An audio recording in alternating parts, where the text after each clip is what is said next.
Let's talk about how to shift gears from being the one man or woman band do-it-all doer to becoming the big picture leader. Now, why is this important? Well, let's get into it.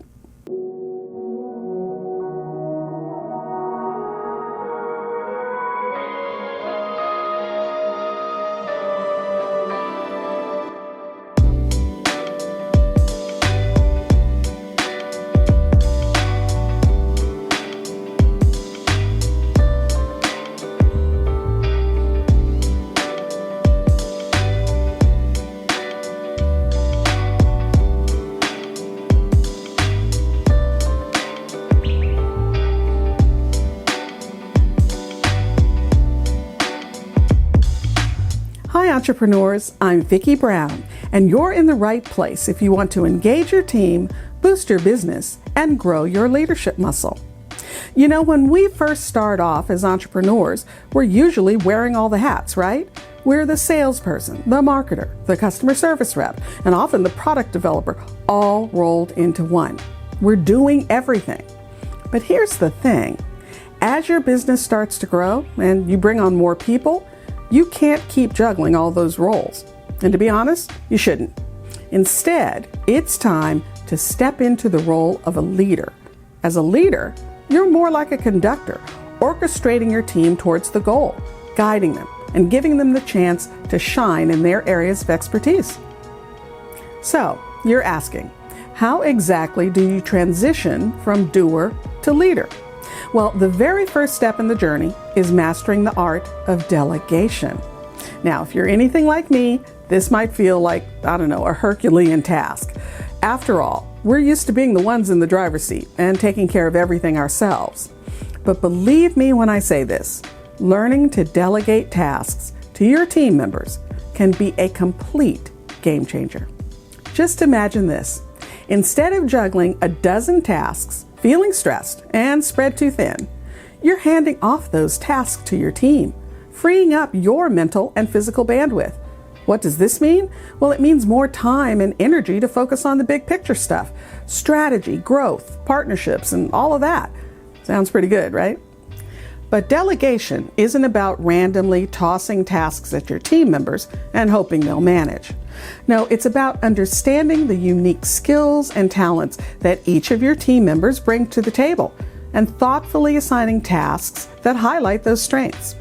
Think about it. Someone who's got a knack for numbers would probably be much quicker and much more effective at handling financial spreadsheets, while a team member with fantastic people skills, well, they might be best suited to customer relations or team coordination. You see, the idea is to assign responsibilities that enable each team member to contribute in a meaningful way, using their best skills. Delegation, done right, can not only reduce your workload, but also boost the confidence and morale of your team. It's a clear signal that you trust them and value their contribution. And when people feel trusted and valued, well, they're more likely to take ownership, perform better, and stick around longer. And that's a win-win situation for everyone involved. Remember, delegation is a skill that you can get better at with practice. It might feel awkward or uncomfortable at first, especially if you're used to doing everything yourself. But keep at it, and over time, you'll see how it transforms not just your role, but your entire team dynamic. All right, once you're feeling more comfortable with delegation, well, then it's time to bring communication into the spotlight. And by communication, I don't just mean passing on information or instructions. No, I'm talking about good, solid, clear as a bell communication that leaves no room for confusion or misunderstanding. The kind of communication that weaves your team together and propels everyone toward the same goal. You see, as a leader, one of your most critical roles is to communicate your vision to your team. What are you all working toward? Why does it matter? And how do you plan to get there? These are the kind of big questions that your team needs clear answers to. When team members understand the big picture and where they fit in, they're more likely to feel motivated, committed, and engaged. They're no longer just punching the clock.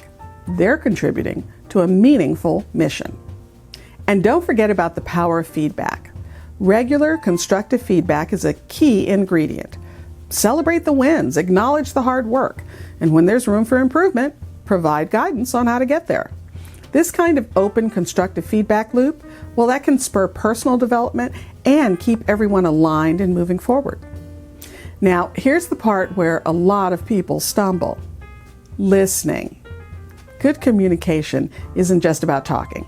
It's just as much about listening. As a leader, you need to keep your ear to the ground, tuning into the thoughts, ideas, and concerns of your team. Create an environment where your team feels comfortable voicing their opinions, asking questions, and sharing their ideas, because not only can this spark innovation and problem solving, but it can also help you spot and address any issues or concerns before they snowball. And always remember, communication is a two-way street. It's not just about you broadcasting messages, but also about listening, acknowledging, and responding. When you embrace open and effective communication, well, you're showing your team that they're not just cogs in the machine, but valued members of the journey. And when your team feels seen, heard, and valued, well, that's when the real magic happens. You'll be amazed at how much more cohesive, productive, and engaged your team can become. The last, but certainly not least, important step in this transformation is developing a commitment to lifelong learning. I really can't emphasize this enough. Always, and I mean always, keep learning. Becoming a leader doesn't mean you suddenly have all the answers. No way. In fact, some of the best leaders out there are the ones who recognize that they don't know everything, and that's totally okay. Instead, they keep their minds open and their curiosity piqued, always on the lookout for opportunities to learn and grow. Leadership involves a broad range of skills, and there's always something new you can learn to enhance your leadership abilities. This could mean picking up a book that gives you a fresh perspective on leadership or management. There's so many incredible books out there that offer a wealth of insights and wisdom. Or it could mean seeking out a mentor, someone who's been there, done that, and can guide you along the way. A good mentor can provide invaluable advice, support, and feedback, and help you avoid pitfalls and make better decisions. And by the way, don't shy away from courses or workshops either. Whether it's a local seminar, an online course, or even a full-blown degree program, structured learning can give you a deep dive into specific skills or areas of knowledge. And guess what? It's not just about leadership or business skills. Learning about a wide range of topics can give you a more rounded perspective. It improves your problem-solving abilities, and it can even spark innovative ideas. And remember, feedback is your friend. As a leader, it's critical to be open to feedback, not just from your mentors or peers, but also from your team. Constructive criticism might sting a little at first, but it's one of the best ways to identify your blind spots and areas for improvement. So take it in stride, use it as a learning opportunity, and show your team that it's okay to make mistakes and learn from them. The bottom line is, being a leader means being a learner. It's about recognizing that there's always more to learn, more to improve, and more to discover. And in this fast-paced, ever-changing business world, well, this commitment to continuous learning isn't just a nice to have, it's a must-have. So keep that curiosity alive, keep challenging yourself, and keep learning. Because every new thing you learn is another step in that journey from doer to leader. If you found this information helpful, please subscribe and share. And remember, your inspired leadership is the secret sauce to having a high-performance team and a wildly successful business you'll love. I'll see you next time on Leader's Journey.